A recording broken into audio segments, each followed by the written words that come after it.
All right, everybody, welcome to my basement. This is where I keep my water heater. This is where I keep my old computer. And I am here to do another unboxing, a long overdue unboxing. Or is it another episode of Beat the Porch Pirates? Ta-da! We got another Fanatec product. Today we're going to do one that I've wanted to do for a really long time. Actually, so long that I had to wait for the version 2. These became kind of a hot commodity. It's the McLaren GT3 wheel from Fanatec. So this is the CSL version. So what happens, they repackage these so you can buy them for $1.99, and then at point of purchase they're going to offer you a free QR1 light, which is show you this really quick. It's just the plastic quick release. It uses the guide slot and one locking ball that locks this in place, and it's for low torque mode, so you can't really use this on, say, like a DD1 or something like that. For that, you would need to add this product, and I've done a boxing on that already. It's called the QR1 or QR wheel side adapter for unlocking high torque. I'll show you the differences between those towards the end of this video here. Meantime, let's go ahead and get into this unboxing.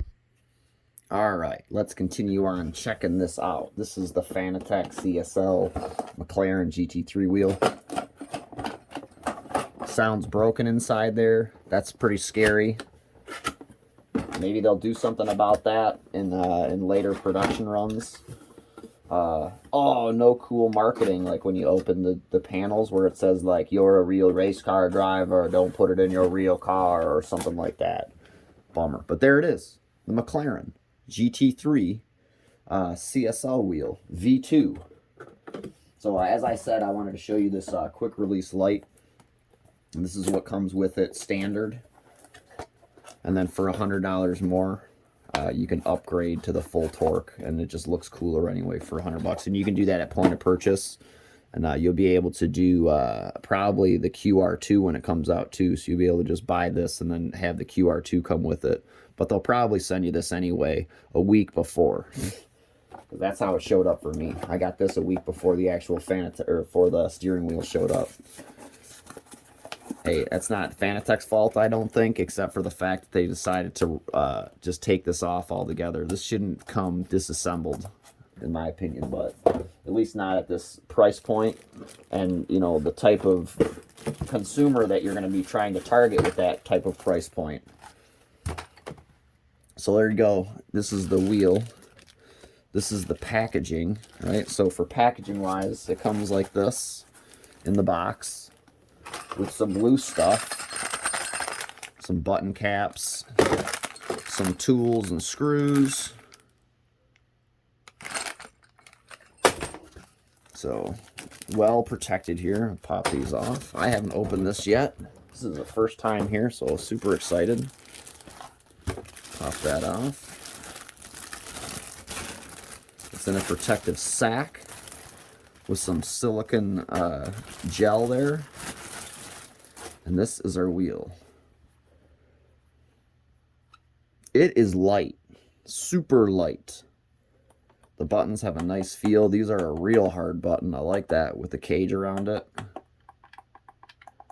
These buttons are kind of wanky, but there's our funky stick. Dials.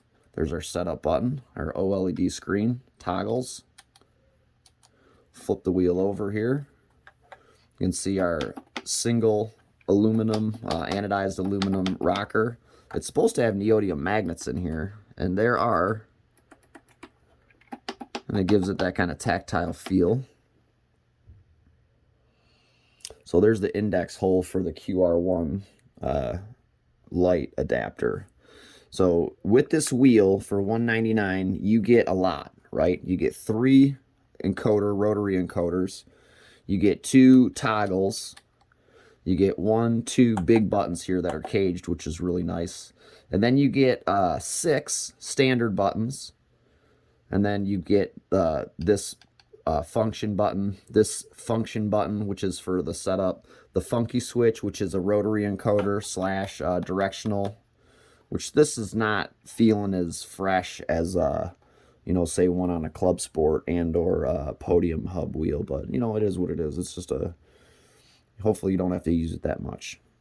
But with the rocker clutches for $199, this gives you something special that you'd only get on, say, something with the advanced Podium modules. You get a dual clutch. So you get a dual clutch point. These are also mappable too, so if you wanted to put them to your look left or look right, you could do that. A lot of interesting options for that. So in order to get full power with my direct drive wheel, my DD1 or a DD2, you're going to need to buy one of these. They're $100. They're available on fanatec.com. Please use our simgear.club affiliate link. It's www.simgear.club. There's also links in the description and on the channel pages and whatnot. But yeah, you'll need to get one of these, and this will make it full power. This will also be compatible with the QR2 when it comes out too, as I mentioned earlier in the video. Right, so now let's take a look at the adapters here. So you can see the difference here. This is our QR light in this hand, and this is our Club Sport. Metal construction, plastic construction. So, I mean, not super quick, this Club Sport release when it's attached to a direct drive wheel, the Logitech or the Fanatec direct drive wheel, but it's still effective, and this is what we've been using, so we're going to continue to use it until they show us something else, I guess. So as shown in the previous video for the Club Sport wheel adapter, wheel side adapter, you got tools and screws with some blue Loctite already applied to them. I'm going to go ahead and use these. Right, so I've got my screws, my fancy chrome tool, and my wheel over here set up so I can pop this off. And what you're going to need to do is you're going to need to remove this cap. There's a little sticker here. And this will expose the connector, because you can't put the connector on, or you can't put the adapter on until you remove this cap. So being very careful. Just slides off there. You'll expose your pin. Definitely don't want to mangle these at any point. Index your the slot to the top, otherwise your wheel will be upside down. Make sure you're watching what you're doing. Pretty hard to mess this part up because it's only goes on one way. So we've got our screws with the Loctite already applied with the washers. We will go ahead and start sliding those in here. Pretty sure according to the diagram here, it says use the washers.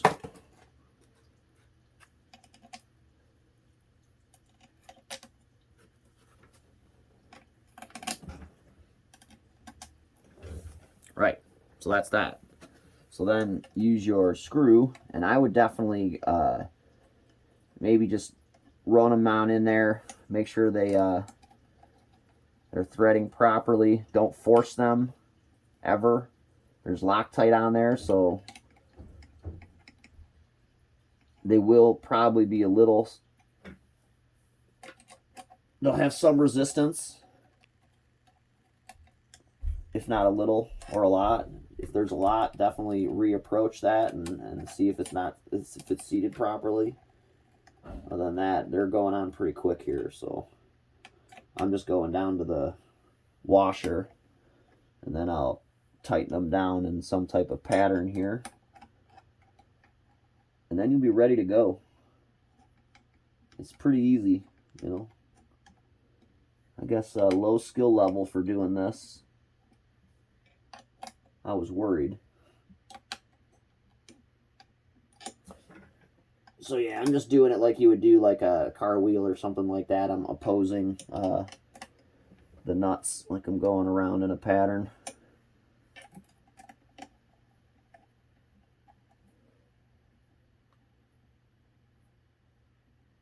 This would be an easy wheel to do a conversion on, I guess, because it comes, well, you'd still have to open it to unconnect the connector and stuff like that, or disconnect the connector to put the USB conversion on. But I've known a lot of people to have done that, and the older wheel, I guess, was not as successful down the stretch. It was more of a conversation piece, which as this one is, this is definitely a conversation piece. Like I said, I've been looking for it for a long time to just add to the collection. Before it was a little expensive. Now it's a much better price point. And you know, it's going to be just a nice one to have here to add to the collection. Our CSL McLaren wheelbase, or McLaren GT3 wheel, is just about done here. We're going to go ahead and sign off here. So just putting the final touches on here with torque and giving you my final thoughts. So, do I like it aesthetically? Yes. Do I think it's kind of wonky that they separated the quick release from it? Yes. Did it become problematic during shipping? Yes. Did it all show up? Yes. But, you know, it was 3 separate shipments, basically. And that's, you know, what the guy said he was going to prevent in his video on these types of products. So, epic fail by Fanatec. But success on the wheel, success on the completion of adding the adapter. It's almost done. And I'll just go ahead and leave you with my final thoughts. I like it. Is it worth $199? I guess so. That's about the price point of any Thrustmaster wheel. It's got about the same quality. Upside is you're going to be able to hook it up to a Fanatec base, and it's got clutches and stuff on it, which you're not going to get at any other price point. So win-win on that. Thanks a lot for watching, and make sure you use our affiliate link and get your own.